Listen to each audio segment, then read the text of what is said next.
And wait there. I think we're live. Mm-hmm.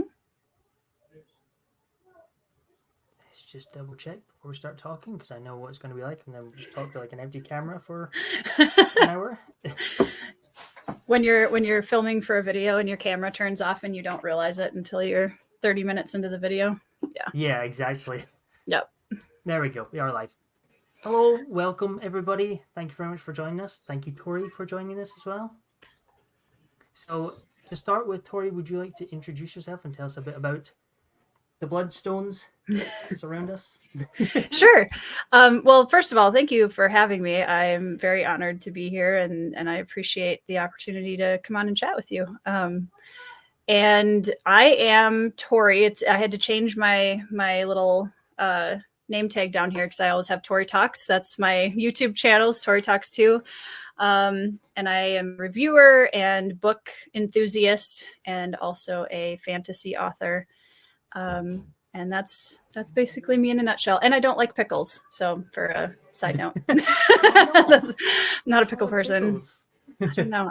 I was that kid in the group that never liked pickles, which was always weird, but here we are. That's fair enough. Just more for the people who like pickles. Exactly. So could you tell us a bit about the Bloodstones? Yes. So Bloodstones, get over here. So the Bloodstones is book 1 of my planned trilogy, Legends of the Bruhai.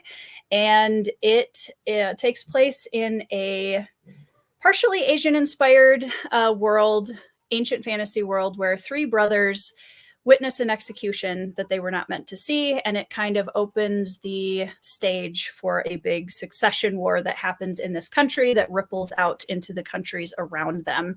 And I deal with a lot of themes of identity and family versus found family, and there's a little bit of the warrior school for the people in fantasy genre that enjoy that. There's a lot of action, there's a lot of politics, there's a lot of culture. Culture is a really big thing for me in writing. So yeah, that's kind of Bloodstones in a nutshell. I actually had somebody today, there's a new YouTube channel called The Book Couple, who reviewed Bloodstones, and they did a short today that they put out that was describing the plot lines of fantasy books in 8 words or less. And the one that they came up with for Bloodstones made me laugh. It was, see if I get this right now. Kidnapped ninjas might learn magic. That's great. That fits so well. I know. I thought that was pretty good. That's part of the plot. There's obviously more other perspectives than that, but that one made me laugh. So that's great. That's really cool. And I must say, opening with an execution, I knew immediately, I was like, this book's going to be for me. Yeah. I'm sold. It was very quickly. Well, that was kind of, that was an important part of it for me, because I think coming of age stories and often young protagonists in fantasy can get a bad rap. I think in terms of people, I know a lot of people that won't read them because they think it's going to be, dumbed down, or it's going to be, the characters aren't going to be as interesting. And I wanted to kind of dispel that myth in the first chapter and just saying, nope, we're going to be witnessing a brutal world through the eyes of these very young children who have their own depth and experiences already, even at this age. So, yeah. Definitely. I think that's a lot to do with like the YA genre, usually having younger protagonists, because it just means your reader can then relate to it. But then you're missing out on a huge branch of stories of younger people in these more grown up stories, or very dark stories in your case. Yeah, dark fantasy for sure. Yeah. How would you describe Bloodstones in like a genre sense? Oof. That's not an easy question. Sorry. It is, well, dark fantasy is the easy, like, bigger umbrella version. I think there's kind of that the wheel of, you've got like the noble bright, and you've got grim dark, and you've got like everything in between. And I would my friend Andrew Meredith and I were talking about this earlier today, actually. And I think I would kind of slot mine into like a noble dark kind of vibe, where it is a very dark world and the characters may or may not be able to do something about that. And the characters will go through a lot of crap, but also I really like to focus on true morally gray characters, where if someone were to ask me who's the villain in your story, it depends on who you ask. Who's the hero? Well, it depends on who you ask. Like, I like just giving the reader characters and letting them kind of have their own experience with each one. So I definitely found that in the reading experience when I was reading it. Thank you. Especially at the end, where I thought someone was like, "Oh, this is like, your good character," and I was like, "Oh, yeah. Are you though?" The choices. Right. I liked you, but all makes sense, which is grounds it and makes it a really interesting read, because you can see how they came to that point. Right. Yeah, the journey is very important for me as a writer, especially as somebody who's very character focused, both as a reader and a writer. Is that I want my characters to make sense. I want it to, whenever we get to one of those big moments, I want us to be able to look back and say, okay, I may not like it, but I can see how we got here. Yeah. No, yeah. Definitely. That makes sense. That does make sense. So how did the Bloodstones come about? You talked about writing, well, in your chat with Philip, just to preface this, we were talking about this a wee bit before we came on. Yeah. You talked with Philip Chase about how you kind of half wrote, or I think you finished the first draft of a different novel that's in the same world. So how did the Bloodstones come about, and how is it going to continue?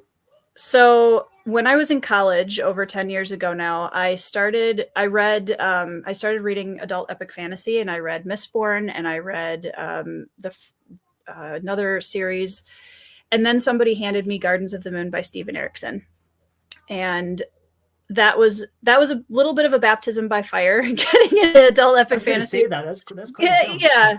And I was very confused, but I was so amazed by it. I was so just, wow, this is what fantasy can look like just on this vast scale, and these very morally gray characters, and just the emotional beats that Erikson hits in that book. The books are just so powerful. And I started writing, and I was like, I want to make something big. I want to make something bigger than I've done before. Because I had already written at that point, but nothing of that scale. And I came up with this world of Dralar, which you can see the map of in the beginning of Bloodstones. And thank you. That's Sarah Ferrari is my best friend, and she did the map, and she's an amazing artist. Yeah, so that world, that map, essentially the original one I drew over 10 years ago, and it hasn't really changed much since then. And I got through the first 100,000 words of book one in that series, and I read it, and I just wasn't really happy with it yet. And then I kind of took a break to finish college, and I got married, and I had kids, and I just kind of didn't have time to really pursue it, and I didn't have the brain space either. And then a couple of years ago, I wrote Phased, which is my young adult dark supernatural fantasy, and I really wanted to get back into writing fiction. And I went back to Edge of the Earth, which is the original series, and I was like, I feel like I'm missing something here. I want to go back to this, and I want to get back into this world and write something and publish it, but I feel like I'm missing something. So I started going backwards, as you do, and you start, okay, well, what is the origin of this, and what is the origin of this, and what happened in the generation before Edge of the Earth? And I've always been very fascinated by the idea of military myths throughout history, and these kind of godlike figures of Achilles and Alexander the Great, and all of these people that have become more deified than actually human in history's remembrance of them. And I was like, where does that start? Who are the people when they're kids? When they're a nobody on the street of their hometown, what is that origin story? And so I went back about half a generation from Edge of the Earth and found Legends of the Bruhai. So the Legends of the Bruhai is essentially some of the myths and legends that will be present in Edge of the Earth. So, yeah. That has me so excited. That sounds so good. It's a big like a trilogy. That's great. It is. I'm excited for Edge of the Earth as well, because I think the second series is going to mean so much more. They're both going to be closed circuits. So like you can read Legend of the Bruhai and that's a closed story, and you can read Edge of the Earth and that's going to be its own story. But if you between them are going to be, I think, really exciting. I'm very excited about it. That's great. That's so cool. Yeah. Such a great, such an interesting way to outline is, well, okay, we'll move into this because I know that might not be the best word for describing the process. Why would you say that, Andrew? Think about it, yeah. But it's interesting to see that you kind of worked your way back to kind of create like the origin story for this story that you're already crafting. And what made you choose going back and starting there first instead of picking up with the not modern day, but the more up to date one, and then going back and writing the prequel series before or after even? That's a good question. I think, I mean, not to be cheesy, but it's kind of the like, we need to understand our past before we can know where we're going in the future. And I felt like as soon as Garen as a character, who's one of our main POVs in Bloodstones, showed up in my mind, and I saw that the first scene of him witnessing this execution was one of the first scenes that came into my head. And I was like, I'm a firm believer that you should write what you're excited about, because I think it's going to definitely show through in the book when it's finished. That excitement and that passion comes through.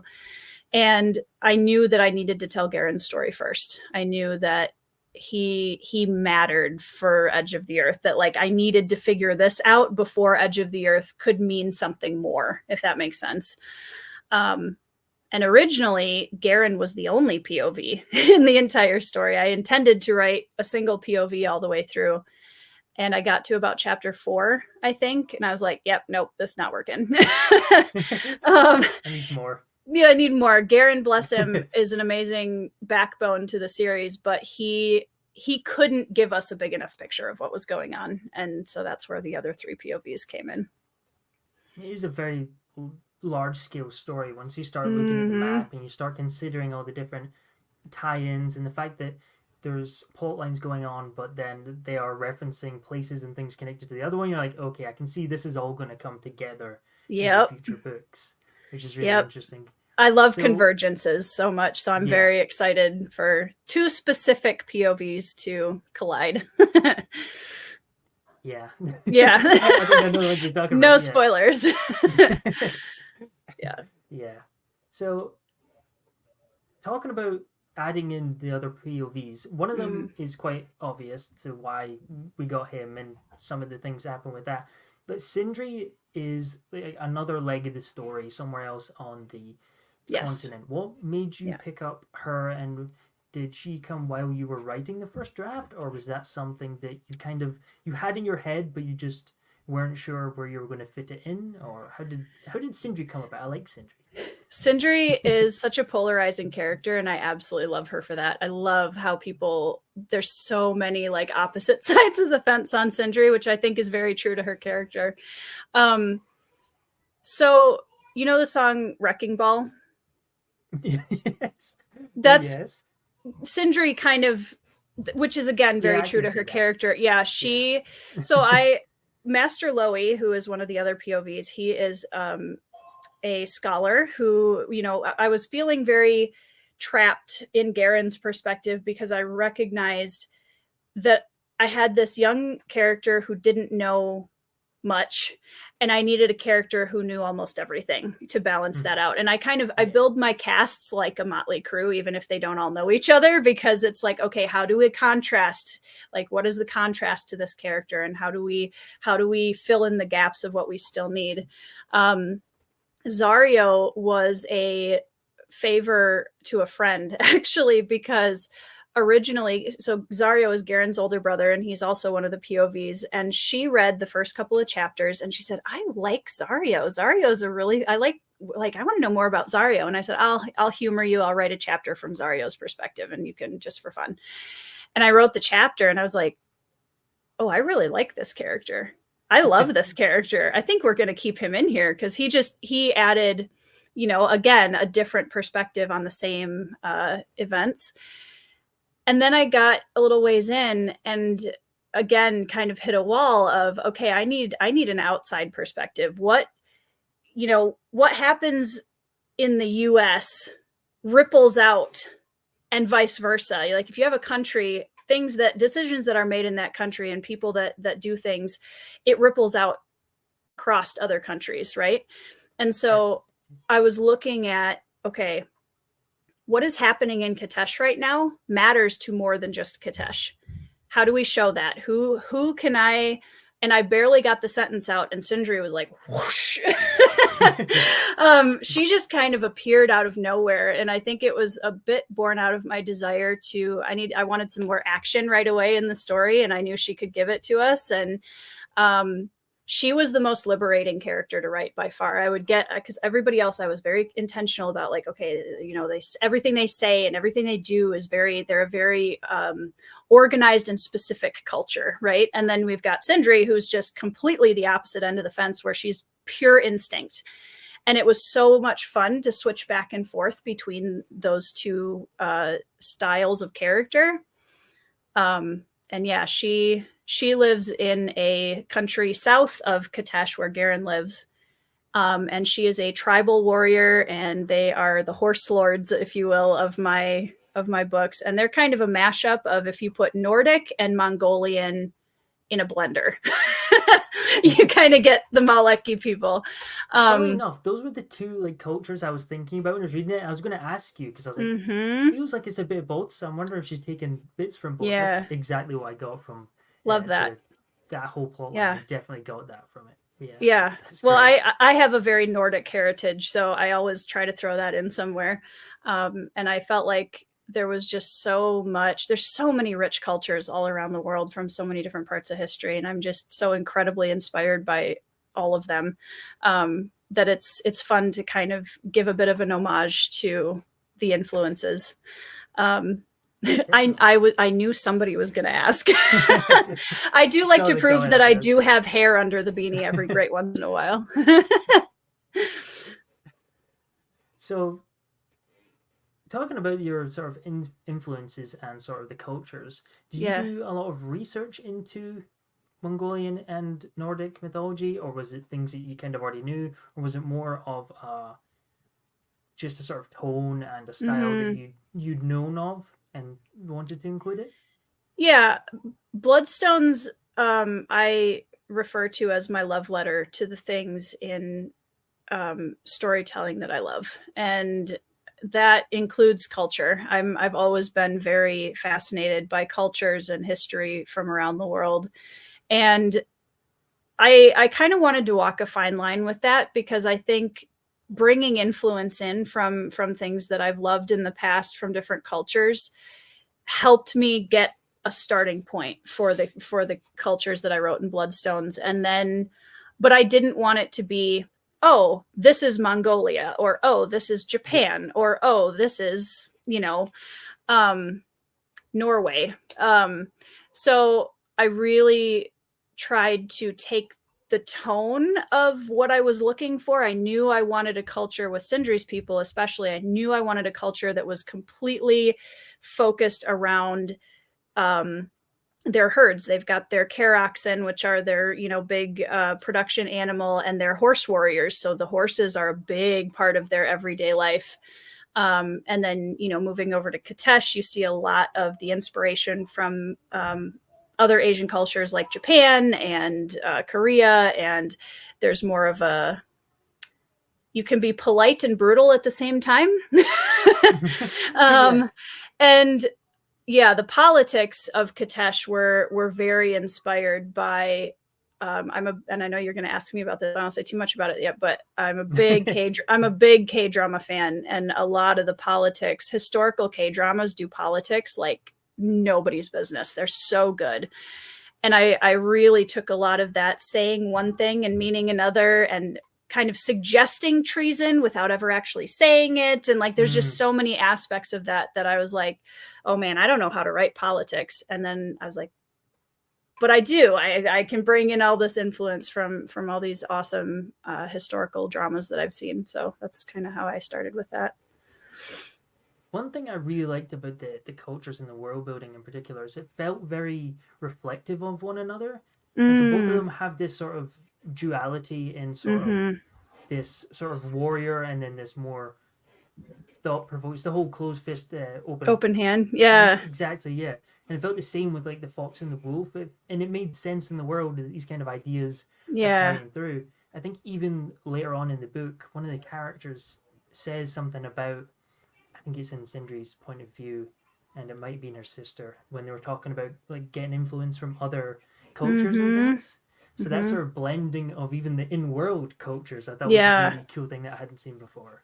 Yeah, well, and I think for me, a big theme that I explore in my books a lot is balance, because I think as people, we inherently kind of seek balance, or we're afraid of that, because usually that means something opposite to what we're familiar with, right?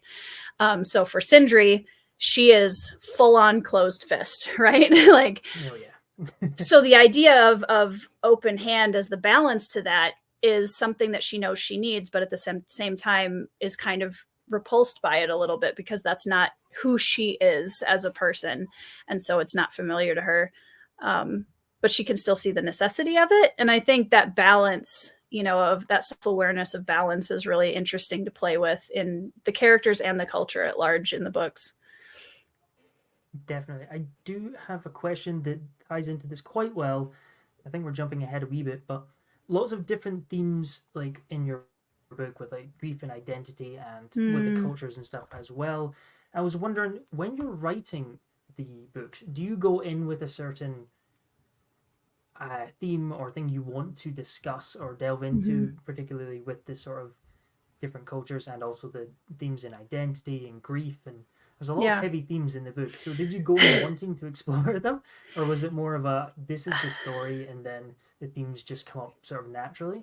I think there's a mix of both, honestly. I think I really don't enjoy personally reading books where the themes are heavy-handed. I don't want to be hit over the head with them,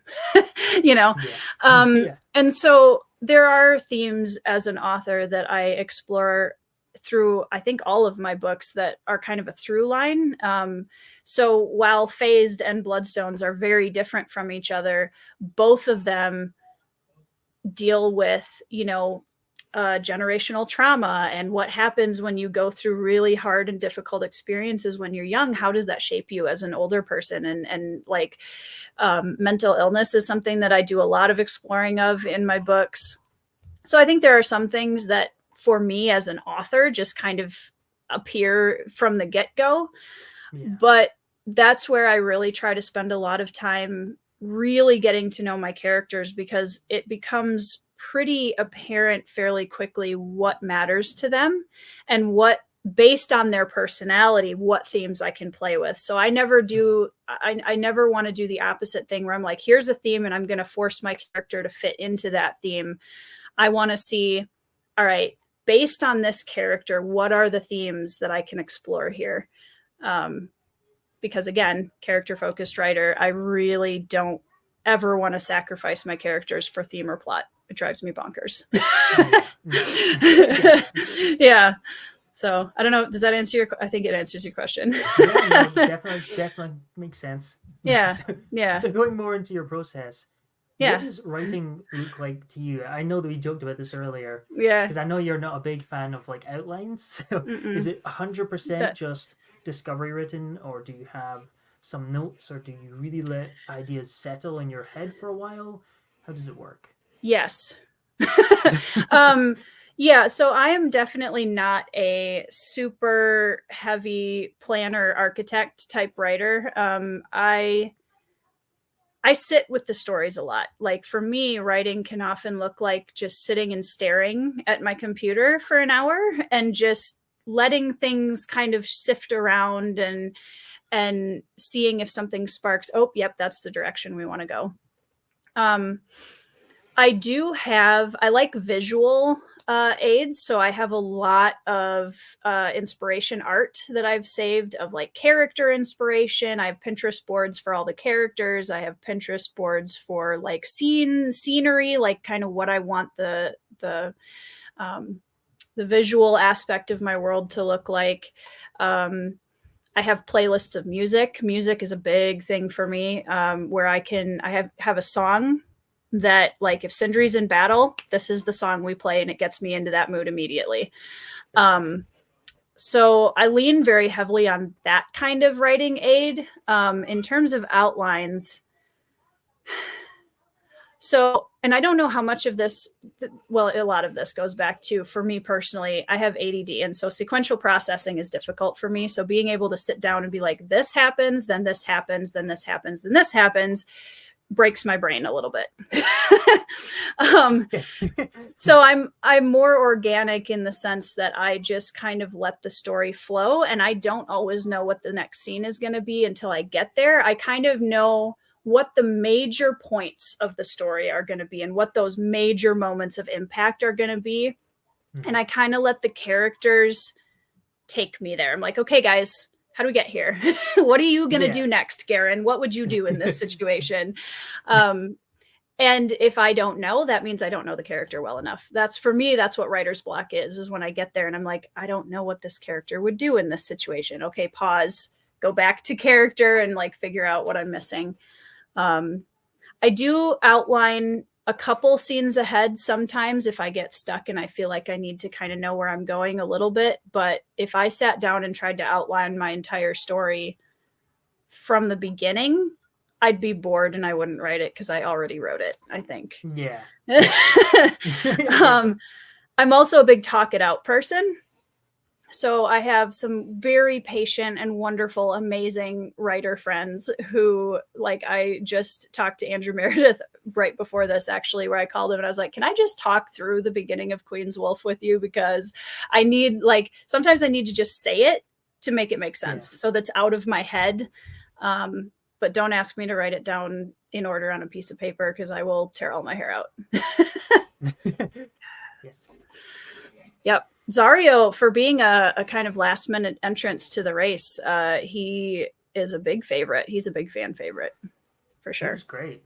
I really liked his point of view. I thought the one thing that was done really well, not just the one thing, it's all several things. It's okay, I'll take it. Is how different the characters are and their different perspectives. I felt like there was one of the chapters where it started and something was happening in the scene. It didn't jump to straight like the character's name, and I already knew whose perspective we're in. Because it just clicked with the character's sort of perspective. I was like, oh, I know who we're talking about. I think it was Sindri. Yeah. It's quite, you know you're in Sindri's head. You know immediately. Yep. So, oh, this is clearly Sindri. Yeah. Well, and she's a character that I feel like even the way I describe things in her point of view changes a lot because she's she's gonna notice a lot of different things or notice probably less things in some cases than like Garen or Zario would, and certainly Master Loey. Master Loey and Sindri in a room together would be very interesting. Just a random thought. Don't know if that'll ever happen, but if it does, that would be very entertaining.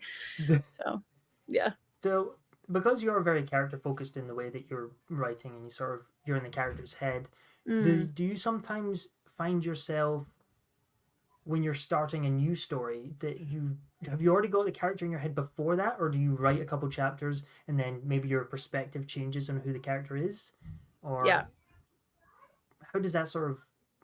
Which comes first? Usually the character comes first. Sometimes. I mean, with Bruhai, I feel like Garen as a character kind of kicked everything off because I knew I had this idea of this young boy who witnesses this execution and this idea of who would he be, like if I wanted to write the story of a legendary person, like where does that start and what kicks that path off for him? And so he kind of showed up, and then I immediately wanted to dig into who he was as a character. And then we get, okay, well, he has brothers, right? And then we get Zario and Kieran, and then Zario's there. And then we have Counselor Hallex, who is his father. And I'm like, well, where is his mother? Okay, well, there's this aspect to his relationship, and he has a stepmother and he has a younger sister. And it just kind of blossoms out from that, because as I build more and more of the world around the characters, naturally you kind of start running into, oh, and then this person is opposed to this person, and we've got like conflict here and here, and you just keep adding and adding and adding until you have a continent of people and nations, you know, as you do. From a person to a continent. It is. But I mean, when I started Edge of the Earth 10 years ago, that really started from one character too. So, I mean, Bruhai is I added on from that one character that isn't even alive yet in this book. So, yeah. That's interesting. Yeah. So we already talked a bit about your inspiration and influences, and I should have asked it then, but I forgot. Okay. You say a lot about K-dramas influence of different aspects, and I've not really watched any K-dramas. I think I watched one, but it was more romance heavy, and it just wasn't for me. Yep. But after hearing you talk about it, I was like, this feels like a media that I've not gone into yet that I should really check out. So what's like your beginner recommendations for like historical Korean dramas? So I've watched probably 40 to 50 K-dramas in the last 3 years. And yeah, so there, I mean, yes, I'm a bit of a nerd about it. There are a lot of modern romance dramas, and some of them are actually quite good. That's not usually my genre either. So people are like, hey, I would love to watch a lighthearted, fluffy romance drama. I'm like, I'm not the person to ask. I love some tragedy and drama in my dramas, you know. One of the biggest inspirations for Bloodstones, and I think anybody who watches it would definitely see some very strong, it is probably my favorite TV series or of any global production anywhere of all time, and that is My Country, the New Age on Netflix that I watched 2 years ago. I'm going to write that down. It's a historical drama, and it takes a time period in Korean history where the 3 different kingdoms of Korea were being kind of brought into one big one. And so there's a war for the throne going on, but it focuses very much on certain characters that are kind of at the fringe of that succession war, and how it's affecting them and like their relationship to each other. It is the best bromance I have ever seen in a drama or a show ever. I love it so much. And it's really, I love the depth that a lot of the Korean dramas get that I don't see in as many Western dramas in terms of character.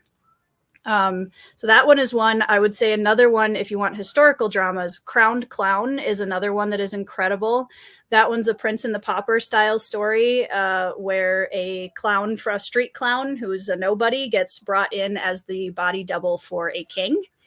And it's very cool, but it's also it's a very tense drama, because it's not like, oh, he's sitting on the throne and he gets to pretend. It's like very, like he could be killed at any time, and that's why he's the body double, right? So it's very tense, it's very character driven, and I love it.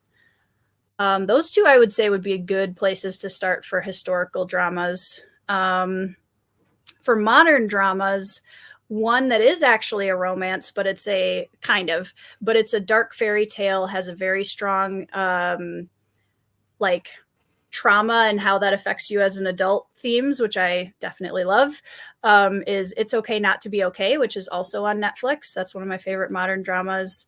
Slow burn dystopian Devil Judge is also fantastic. Those are a couple from, if you want modern versus historical, those are 2 that I would recommend for both. I'll put my nerd glasses down now. No, this is what I wanted. There's, what I love about Korean dramas is there's a lot of them, and obviously like there's some that are much more light and fluffy, which is awesome, because sometimes after you've watched a really dark, deep drama, you want something a little bit lighter. But my favorite ones, there's just the emotions that they elicit from me. Like I love them so much. And yeah, you'll see a lot of, I think especially the politics in Bloodstones, you'll see a lot of inspiration. If you watch something like My Country or Crown Clown, you'll see a lot of that in there. Yeah, that sounds interesting. Yeah. I'm going to add a lot of them to my watch list. Definitely. Let me know what you think. It's all my free time gone. Yeah. Oh yeah. I'm actually rewatching My Country now because in preparation for writing again, I go back and I try to like reconnect with my love of storytelling in general and go back and watch and read some of the stories that have really impacted me over the years, to kind of get me going, even if they're completely different. So I'm doing a reread of Red Rising right now, and I'm watching My Country again. And I just, it's making me so excited to write stories again. And that just makes me very happy. So that's great. Yeah. Is there any books directly that sort of you kind of took inspiration for the Bloodstones? Or is it more just tone or something you do more? Yeah, I would say things more that I've learned from authors in general. And I have to quote Steven Erikson as being a huge influence on me as a writer. And I will never, never be able to write at that level. But I love what he does with characters and how he can have this incredibly vast world, but it's so intimate with those characters. You know, that like it's such a, you're in their daily lives and the emotions that they are in the moment, but also it's just this massive scale thing. It sounds so good. It's a shame they're like it's so good, huge, and there's like 10 of them. I haven't even read them all yet. Like, oh, yeah, I've only read 4, so I'm fake fan. But I would say also, I mean, I also have to credit Pierce Brown with Red Rising, because the original trilogy, I think when I read them, I recognized that I think I have a very similar philosophy on characters and writing that Pierce Brown does. And so it felt very familiar to me reading those books in how he approaches his characters and their relationships to each other, and the themes that he dives into. What else? I'm trying to think. Like major inspiration series. Frankenstein. That's not in fantasy. Well, it is in fantasy, but like that one, I think I read in college, and the idea of man versus monster is a very big theme for me, and all of that in one person. Like, how do we fight that in ourselves? And thanks, Francesca. so just about to bring that up. she's my cry over Malazan buddy on Twitter. So we're representatives for Broken Binding, so we kind of work with the company a wee bit. And yes, sometimes they talk about like Malazan, you know how they're doing their set. Yes. And anytime Malazan comes up, you just see Francesca's icon come online. I was summoned. Yeah. Yeah. It's great. Yeah. Did you see the cover for the Broken Binding? Yes, I did. Felix Ortiz cover. I'm trying so hard to resist, and I'm probably gonna fail. Yeah, they're gonna be beautiful. They're gonna be really beautiful. And I honestly I think no less than that series deserves, because I think it is something that is more niche than a lot of the other big fantasy series that we know, because of the way it's written and because of the commitment of it. But they're incredible books. So yeah, that's the other thing. I mean, 4 Malazan books is probably like 12 normal books, to be fair. Exactly. Yeah, I have the series right here. Nice. Yeah.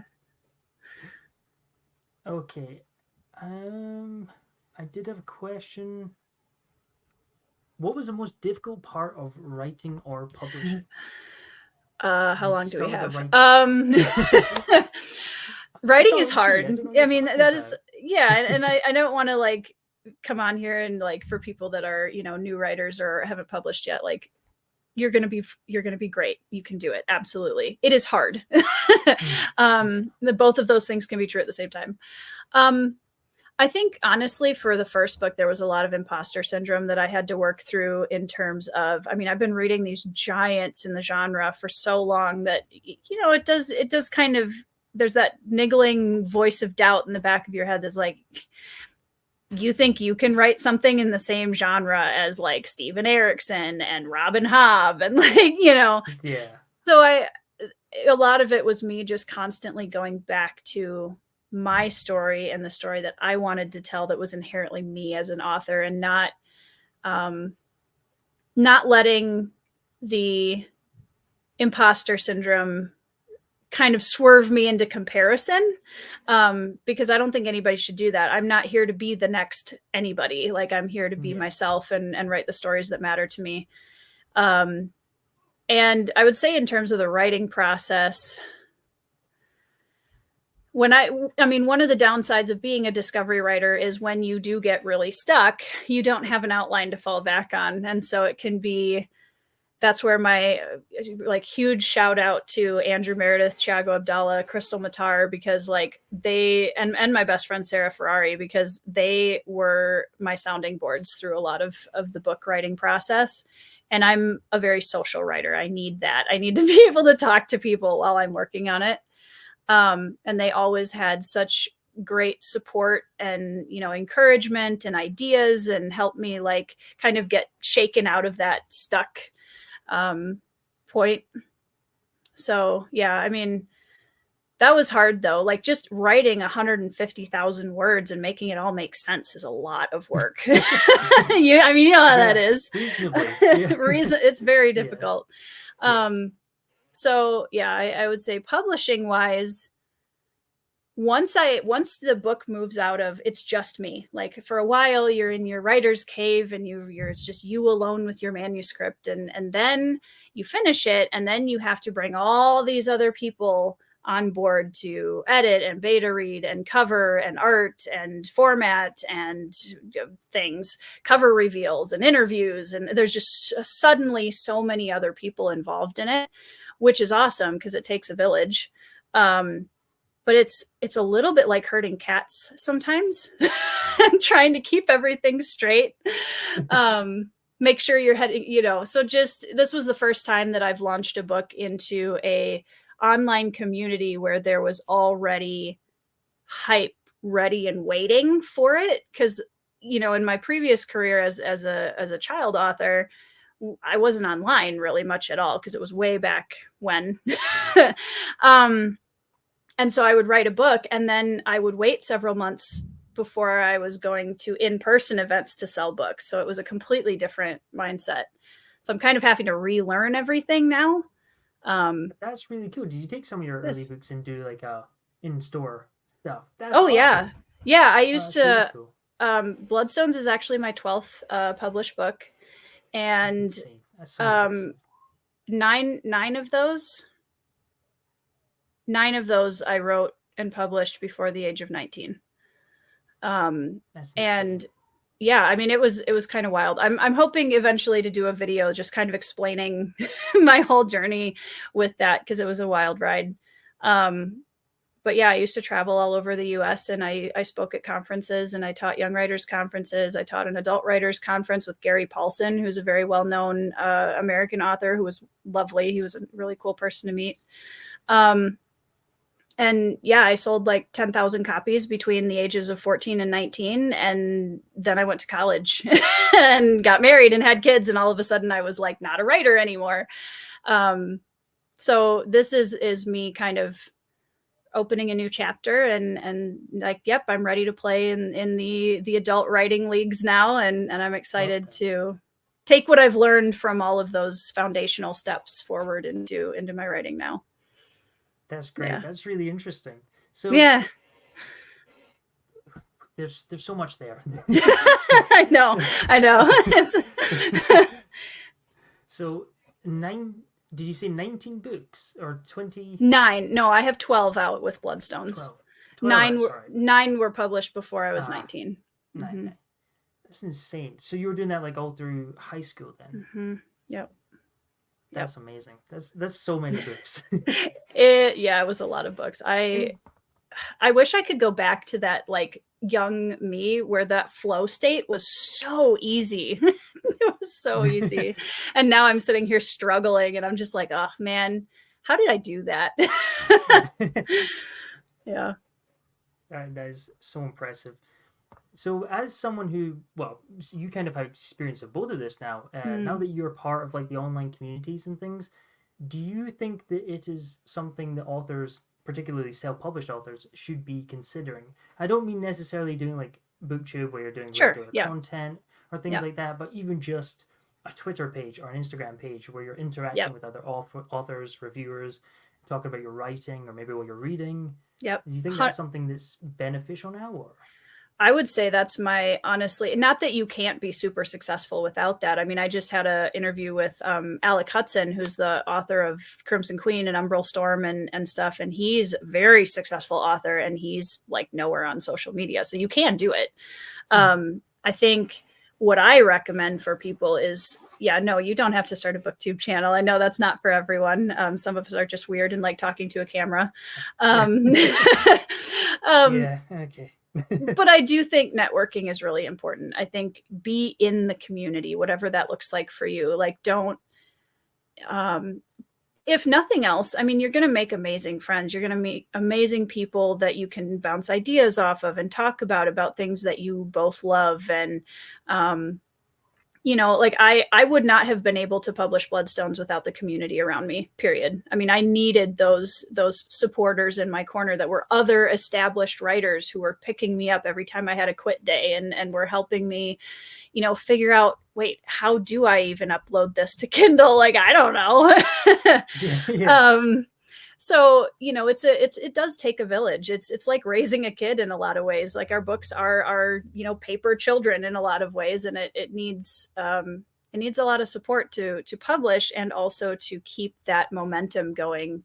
And I attribute much of the Bloodstones success up to this point with the people around me that have just been incredibly supportive, and my patrons and my writer friends and the people, the community on Twitter posting and sharing. And I mean, that kind of stuff is so incredibly important to writers like us that are our own bosses. We don't have a marketing team, so the community literally kind of becomes our marketing team in a lot of ways. I think probably my favorite review I ever got was it was a nice review, and then the bottom was like, "Thanks to Andrew and his team." I was like, "Yes." I'll pass that on to them. Yeah. I'll let them know. Yes. Andrew and Andrew and Andrew and yeah. Boss is a nightmare, but we get we get really real slave driver for sure. One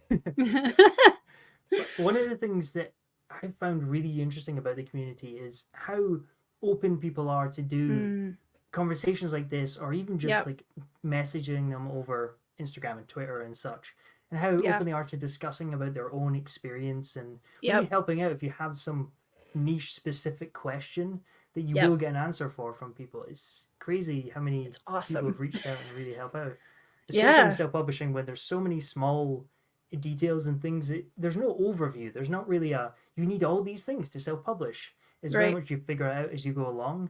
Like, I didn't know about ISBNs before I was publishing a book. Yeah. Or getting them in the UK is weird, because Ingram Spark doesn't just give you them like it does with some other countries. So I had to go to this other place, and you don't know any of this unless you ask someone. Or and it's learning that through the communities was huge it was certainly my process as well. Absolutely. It wouldn't have been published properly. It's so overwhelming, because like you said, there's so many different pieces that go into publishing a book, like all the way down to like, what does your copyright page look like? You need an ISBN number. Like, how do you do revisions on, uploading to Kindle? And like, how do you decide if you want to be on Kindle Unlimited or not? I mean, it's endless amounts of questions that you have to ask and answer. And this community is so incredibly, I mean, for the most part, there's always exceptions, but for the most part, the heart of this community is so incredibly supportive, and just, that rising tide raises all ships kind of mentality, where it's like, hey, if I do well, I bring my friends with me, and I'm supportive of everything they're doing. They're supportive of what I'm doing. And it's a really wholesome atmosphere for the most part that I think is really impressive, because that's something I think we've been trained to expect not to find in a lot of today's society. So it's kind of restoring a little bit of that faith in that there can be communities like this where we're all coming from very different backgrounds and worldviews and everything else, and we're all just supporting each other. It's pretty awesome. It's great. It's definitely been my experience too. It's such a wholesome community. Yeah. I've been in other online communities, and it's nowhere near as wholesome as the book community's been. It's just it's unreal. It's great. Yeah.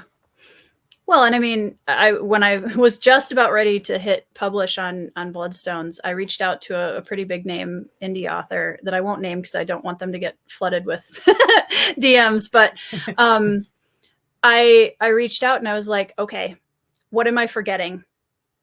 I'm like a couple of days out, and you've done this so many more times than I have. What am I forgetting? And they were like, oh, you need to make sure you put a call to action page at the end of your book to remind your reviewers to, you know, hey, if you'd be willing to leave a review, that would be super helpful. And completely had spaced that. I was like, thank you. Because I'm definitely the author that is like, it's okay. Like, you can leave a review if you want to, if you're not busy, it's totally fine. You know? So being more forthright about just saying, hey, this would really be helpful for me. And this is how you can support me if you like the book, and, you know, la-ti-da. So definitely. That's the other thing, is even the people who are not necessarily reviewers or authors themselves, they're so supportive that I've had people like ask about how to support me and like, you know, where's the best place to get your book or things like that. And that's unreal. I would never expected any sort of response like that from the community. It's crazy. It's really awesome. Nice. Yeah. Yep. It's been a good, because I mean, being a kid author, one of the things that I really struggled with coming in terms of, there was a little bit of me feeling like I needed to prove myself. Like, I'm not just not that it was only that I was a commodity when I was writing when I was young, but, you know, it's definitely this 14-year-old or 15-year-old's written a book. That's so cool. And I'm, you know, and now I kind of went through this. Okay, I don't have that to like hide behind anymore. I want to make sure that I can do these stories justice in an adult writing world. And the community has been a huge part of the confidence that I have in my writing now. And I'm really grateful for that, because they welcomed me with open arms and taught me everything I needed to know, and just were like, yeah, you're awesome. Go. It's so great. I don't know what you were It's worried great. About. Yeah. I'm so glad. Yeah, exactly. Okay, I do have a bit of a nasty heavy hitter question. Oh no. Yeah, I'm sorry. I did warn you about it, so. You did. With self-publishing and hybrid publishing becoming more common, where do you see the sort of publishing space, but also the online community space, going from here onwards? Is that something that, do you think self-publishing is going to be continue its upward momentum? For sure. Yeah, I mean, I think I see this as, you know, there's been a lot of barriers between traditional and indie publishing that have broken down in the last even 2 to 5 years. And I think my hope is that we continue to move toward a place where no matter what route someone is published through, whatever works the best for them, whether that's trad, whether that's hybrid, whether that's completely indie, that we all continue to find ways to come together to support each other and lift everyone's stories up. Because at the end of the day, the vehicle through which you are publishing doesn't change the fact that you're somebody who just wants to tell a good story. You know what I mean? Like that, I appreciate having been able to have all of these conversations with other indie authors, with people that have done hybrid, people that have done both, people that are like, you know, done one and then the other, people who are trad published. And what I've learned from all of those conversations really comes back down to, we're all just people really passionate about storytelling. And I think a lot of the arguments and the us versus them that comes up with trad versus indie, I've really stepped away from that, because I'm like, at this point, I feel like we're far enough into this. And like, I was self-publishing during a time when we did not have the same kind of resources. And there was, I mean, the stigma to self-publishing then, I mean, it was insane. You know, I had people saying, why are you letting her teach? You know, I was 15 and I was self-published. So like, oh my goodness, what do I know? Which, you know, there's a little bit of truth to that. But I was somebody who was really passionate about writing, and I knew things from the experience that I had that I wanted to share with people. And yeah, I mean, I appreciate that there are options, because, you know, indie isn't going to be for absolutely everyone. Trad isn't going to be for absolutely anyone. And I hope that we can consistently work toward a future where all of the options we have help the authors first. And yeah, that's kind of my vision of the future, if you will, or what I would like to see. Yeah. Yeah, I love that. I think that was a really good way of putting it. I like the idea that it's just sort of like a vehicle to get the story out there. Right. It isn't just the kind of losing the stigma with self-publishing. I think we will see a less and less stigma as it's going on, which I'm so glad about because I'm already seeing less and less. Yeah. Which is great to see. And the other thing is you see a lot of authors, especially on places like Twitter, where it doesn't matter if you're traditionally or self-published, the interactions and even between viewers and readers is just a really nice, big, wholesome community, and it doesn't really matter how you published it because it is pros and cons to both. So it's interesting. Even authors there's a lot of hybrid now as well, which is something that seems to be a lot more popular, where you either start with one and swap to the other, with like combat codes then becoming trad, the Legends of Lattes, or there's lots of traditional authors that start doing self-published stuff. Well, Sanderson's kind of the obvious one there with what he was doing. Who's that? He's a small indie author. Okay. I'll check him out on Goodreads later. He's worth checking out. Yeah. So, yeah, I do like that sort of that wording of calling it like the vehicle to get the story out there. Yeah, it's a good way of phrasing it. I like that. Because at the end of the day, I think the emphasis really should be on the story that's being told, and 100%. It can be, there are amazing traditionally published stories out there. There are amazing indie published stories out there, and I think you might argue that indie has a lower entry point because it's quote unquote easier. But I mean, we've all read that book from a trad publisher where we were like, really? Okay.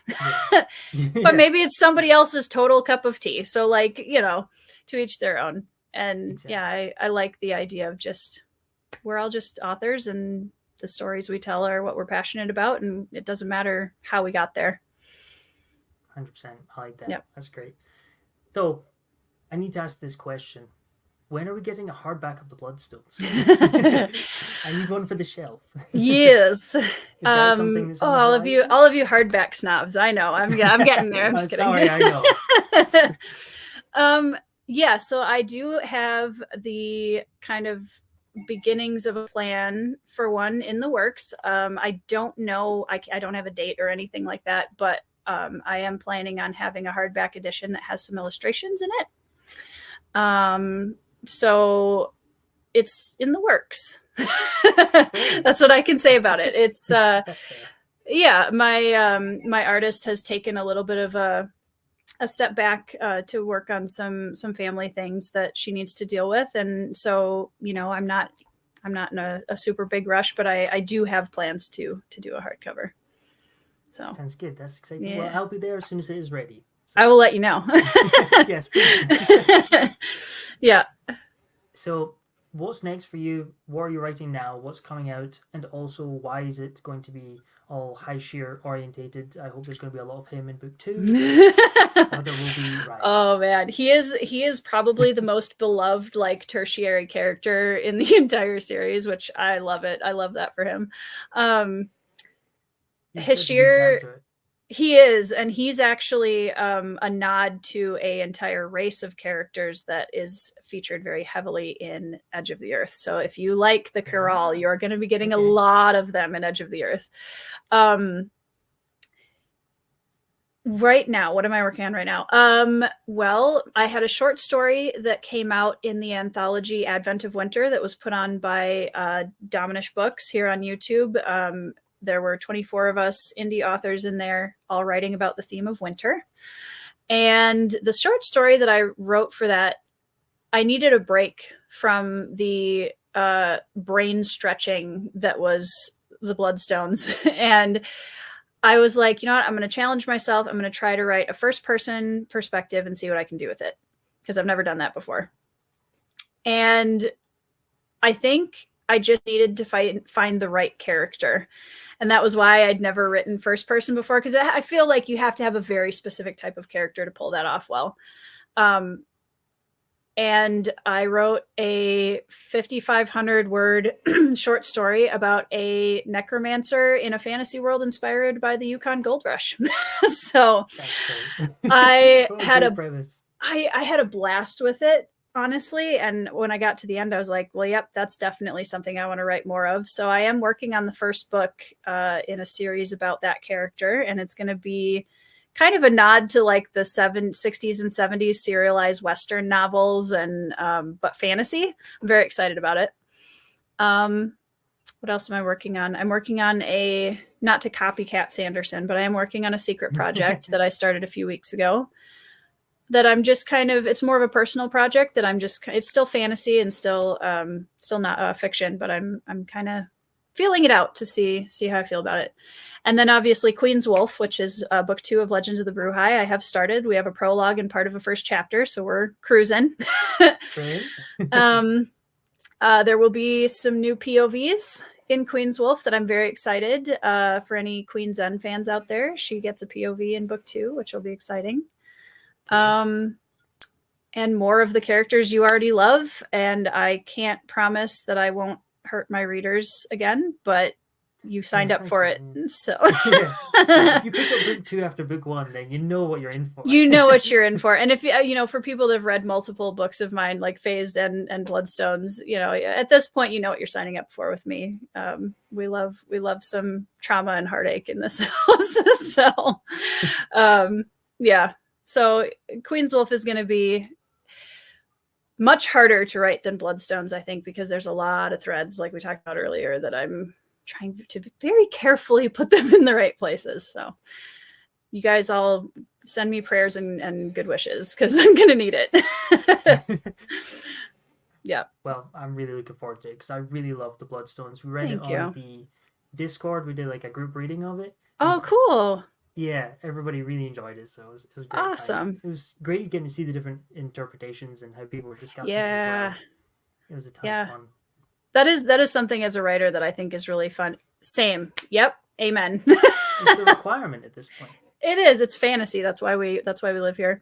One of the things that's really rewarding as an author, and I'm sure you've seen this too, is seeing what characters speak to different readers and what themes people draw out that maybe you didn't even intend, but like they're bringing their own experiences in as a reader, and certain things really resonate with them. And it's really rewarding to see people hold it close like that. It's pretty cool. That's great. Yeah. So where can people find you on the interwebs? I am quite a few different places on the interwebs. My channel is Tori Talks 2 here on YouTube, and I have links to everything under all of my videos that you'll be able to find me. I'm also Tori Talks 2 on Twitter. I'm pretty active on there. I'm on quite a few different Discords. I do have a Discord. It is patron exclusive at this point, so it's a pretty small community, but we have a really great time in there, and they get sneak peeks of a lot of my writing and all that kind of stuff, all of the artwork and whatnot. I'm trying to think where else. I'm on Instagram. I'm very not active on Instagram. I can only handle a couple of social media platforms at once. Otherwise my brain explodes. So I am on Blue Sky. Tori Talks 2 again. I don't know. I'm everywhere. Well, I've linked Tori's channel and her Twitter and her book in the description below. So there you can branch outwards to the many platforms and such. It's available. But thank you very much to everybody for checking this out. This was the first live, and I don't think we had any technical hiccups. So hopefully this all worked and people are seeing and hearing this. Seems to be working. And thank you very much, Tori, for joining us. And thank you so much for having me. I really appreciate it. Thanks. All right, thanks everybody. Bye guys.